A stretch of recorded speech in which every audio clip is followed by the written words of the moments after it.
రాష్ట్రంలో గత కొద్ది రోజులుగా యూరియాకు సంబంధించినటువంటి కొరత ఉంది అనేటువంటి వార్తలు తెలంగాణ వ్యాప్తంగా వినపడతా ఉన్నాయి. ఈ నేపథ్యంలో వాస్తవాలను విశ్లేషించడం కోసం ఈరోజు పాత్రికేయ మిత్రుల సమావేశంలో పాల్గొనడం జరుగుతూ ఉంది. ప్రధానంగా మనం చూసినట్లయితే నిజానికి ఆగస్టులో యూరియా అవసరం మనకు రైతులకు ఎక్కువగా ఉంటుంది. అంటే దుక్కుల సమయం కానీ నాట్ల సమయం కానీ తెలంగాణ వ్యాప్తంగా మనకు ఆగస్టు సీజన్లో పీక్ స్టేజ్లో యూరియా వాడేటువంటి అవసరం ఉంటుంది. కానీ దురదృష్టవశాత్తు జూలై నుండే కాంగ్రెస్ ప్రభుత్వంలో ఉన్నటువంటి పెద్దలు, సాక్షాత్తు వ్యవసాయ శాఖ మంత్రి తుమ్మల నాగేశ్వరరావు గారు యూరియా కొరత ఉంది, యూరియా మేము అడిగినంత రాలేదు అని చెప్పి ఒక ప్రాపగాండాకు, ఒక ప్రచారానికి తెరదీశారు. దాని కారణంగా ఇలా తెలంగాణ మొత్తం కూడా ఒక కృత్రిమ కొరత నడుస్తూ ఉంది. వివరాల్లోకి పోతే గత రబీ ఖరీఫ్ మనకు కావాల్సినటువంటి యూరియా చూసినట్లయితే ఇలా 12.47 లక్షల మెట్రిక్ టన్నుల యూరియాను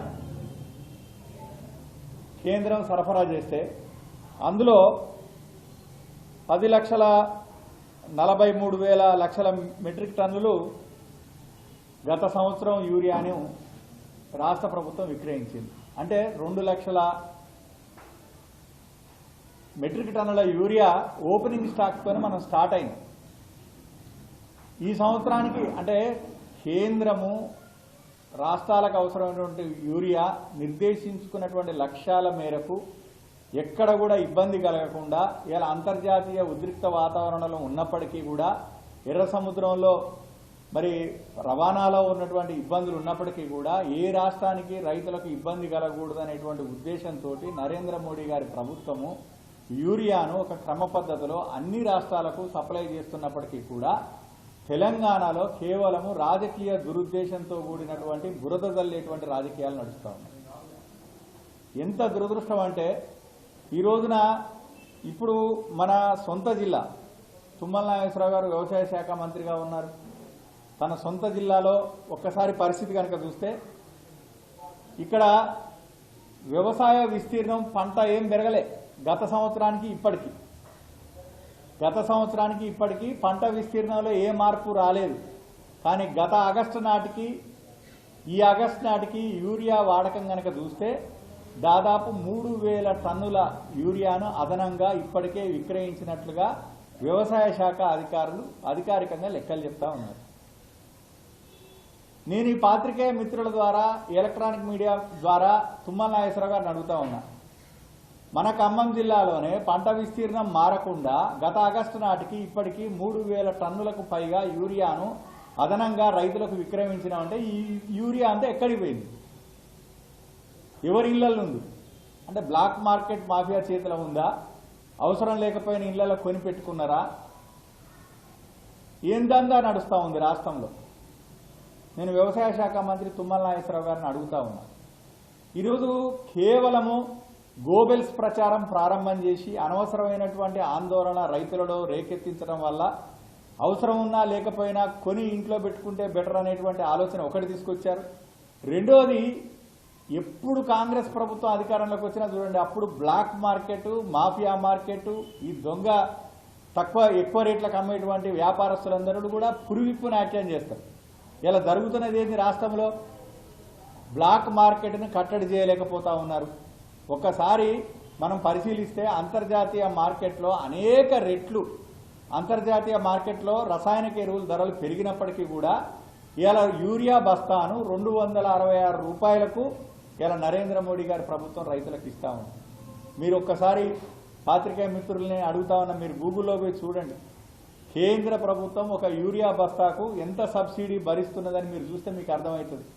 2,300 రూపాయల చిల్లర ఇలా కేంద్ర ప్రభుత్వము ప్రతి యూరియా బస్తాకు భరించి 266 రూపాయలకు తెలంగాణలో మనకు యూరియా బస్తాను పంపిస్తే దానికి పంపిణీ మీకు చేతగాక మీ మార్క్ ఫెడ్లు చేతులెత్తేసి ఇవాళ ప్రైవేటు వ్యాపారస్తులు ఎక్కడికక్కడ యూరియాను ఇవాళ మరి హోల్డ్ చేసి ఎక్కువ ధరలకు అమ్ముకుంటుంటే చోద్యం చూస్తూ ప్రేక్షక పాత్ర పోషిస్తూ ఇవాళ కేంద్రం మీద బట్టగాల్సి మీదేసేటువంటి ప్రయత్నం చేస్తూ ఉన్నారు. నరేంద్ర మోడీ గారి ప్రభుత్వం అధికారంలోకి వచ్చిన తర్వాత యూరియా ఇతర అవసరాలకు మల్లుతున్నది. వేపపూతతో కూడినటువంటి యూరియాని ఇవ్వడం ద్వారా రైతులను ఆదుకోవచ్చని చెప్పి అప్పటి నుంచి ఇప్పటిదాకా మీరు చూస్తే ఎక్కడ కూడా చెప్పులు లైన్లో క్యూలో కనపడలే. ఈ 11 సంవత్సరాలలో ఈ సంవత్సరం ప్రారంభమైంది. ఎందుకు ప్రారంభమైంది ఈ వికారం? దీనికి బాధ్యత ఎవరిది? ఇలా ముఖ్యమంత్రి గారు కానీ, వ్యవసాయ శాఖ మంత్రి కానీ, ఇతర మంత్రులు కానీ సందు దొరికినప్పుడల్లా ఇలా కేంద్రం మాకు యూరియా ఇయ్యలేదని చెప్పి బదనాం చేసే మాటలు మాట్లాడుతూ ఉన్నారు. ఇలా భారతీయ జనతా పార్టీ కిసాన్ మోర్చా రాష్ట్ర శాఖ అధ్యక్షునిగా నేను కాంగ్రెస్ ప్రభుత్వాన్ని ఛాలెంజ్ చేస్తా ఉన్నా. మీరు నచ్చిన జిల్లాలో లేకపోతే మీకు నచ్చిన ప్రాంతంలో ఇలా రైతుల మధ్యలో కేంద్రం యూరియా ఎంత ఇయ్యాల్సి ఉండే, ఎంత ఇచ్చింది, మీ యొక్క నిర్వాహకం ఏందని చర్చించడానికి భారతీయ జనతా పార్టీ కిసాన్ మోర్చా సిద్ధంగా ఉన్నది.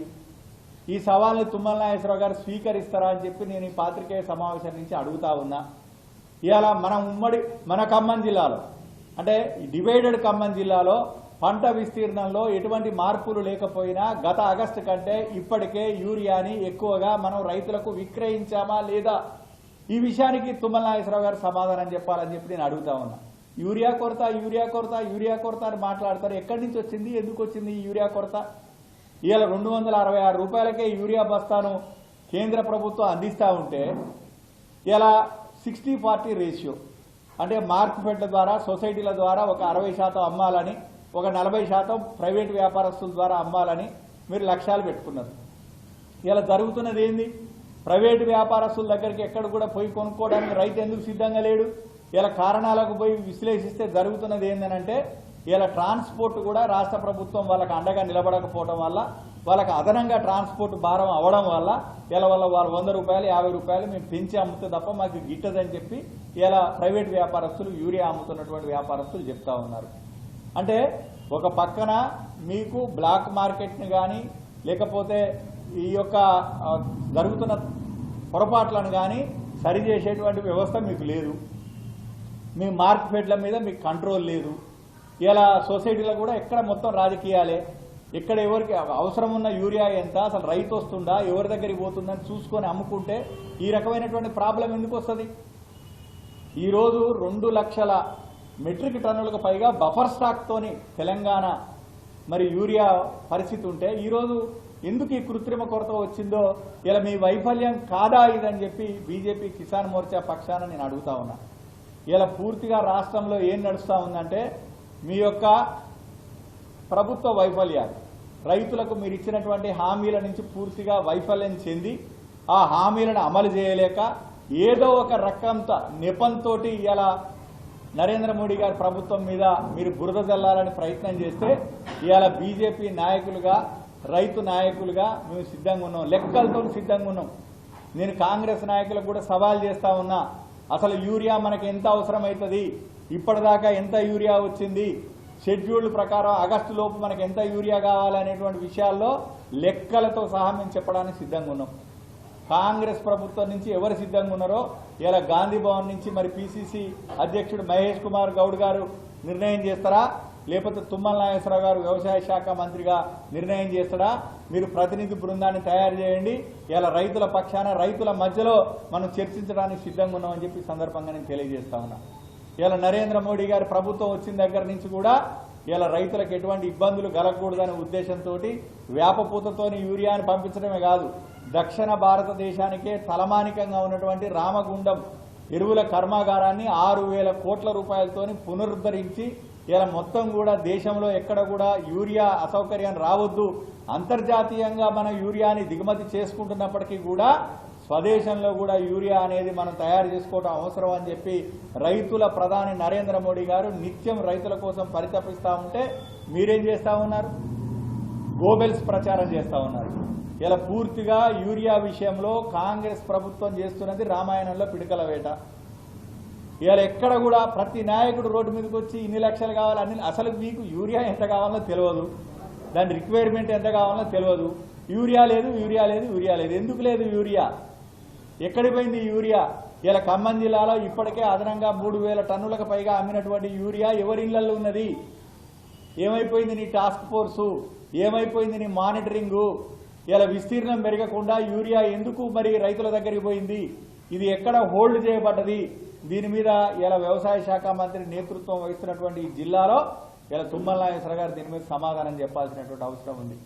ఇలా రైతుల విషయంలో భారతీయ జనతా పార్టీ చిత్తశుద్ధికి ఎవరు సర్టిఫికెట్ ఇవ్వాల్సినటువంటి అవసరం లేదు. ఇలా కేంద్రంలో నరేంద్ర మోడీ గారి ప్రభుత్వం అధికారంలోకి వచ్చిన తర్వాత 14 రకాల పంటలకు ఏ రకంగా ధరలు అవకాశం వచ్చినప్పుడల్లా పెంచుతూ ఉన్నాడు చూడాలి.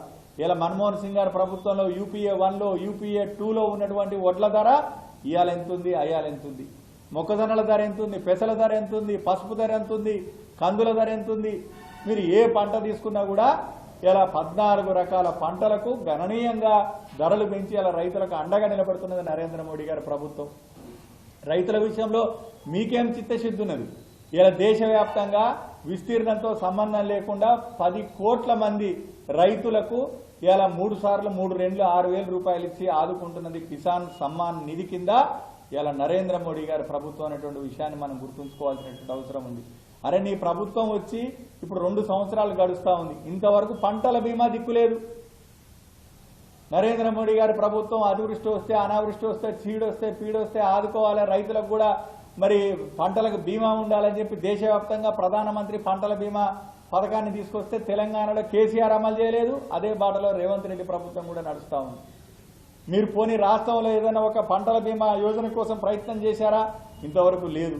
ఇప్పుడు మళ్ళా కూడా మీరు చూస్తే గత కొద్ది రోజులుగా పడుతున్నటువంటి వర్షాల వల్ల తెలంగాణలో పలు జిల్లాల్లో పంట నష్టమైంది. పెట్టుబడులు చేతికి వచ్చేటువంటి పరిస్థితి లేదు, పూర్తిగా దెబ్బతిన్నారు. మీరు వచ్చి 2 ఏళ్ళు అయిపోయింది, ఇంతవరకు పంటల బీమా లేదు. రైతు భరోసా విషయంలో మోసం చేసిర్రు, వ్యవసాయ కూలీలకు 12,000 రూపాయల విషయంలో మోసం చేసిర్రు. ఇలా అన్ని రకాలుగా వ్యవసాయ రంగాన్ని నిర్వీర్యం చేస్తూ ఇలా మీరు అందుకున్నటువంటి కొత్త కథ ఏంటంటే యూరియా కథ. మీరు చెప్పేటువంటి యూరియా విషయంలో ఈ ప్రచారాన్ని, బూటకపు ప్రచారాన్ని ఎవడు నమ్మడానికి సిద్ధంగా లేరు. తెలుగులో న్యూస్ కి ఫాస్టెస్ట్ యాప్ ఇప్పుడు టోటల్లీ న్యూ అవతార్లో జస్ట్ 5 సెకండ్స్ లో కంప్లీట్ న్యూస్. సోషల్ మీడియాలో ట్రెండ్స్ కి one stop solution. Live TV app voice search option తో ఇప్పుడే డౌన్లోడ్ చేయండి లేదా అప్డేట్ అయిపోండి. యాప్ లింక్ డిస్క్రిప్షన్ లో ఉంది.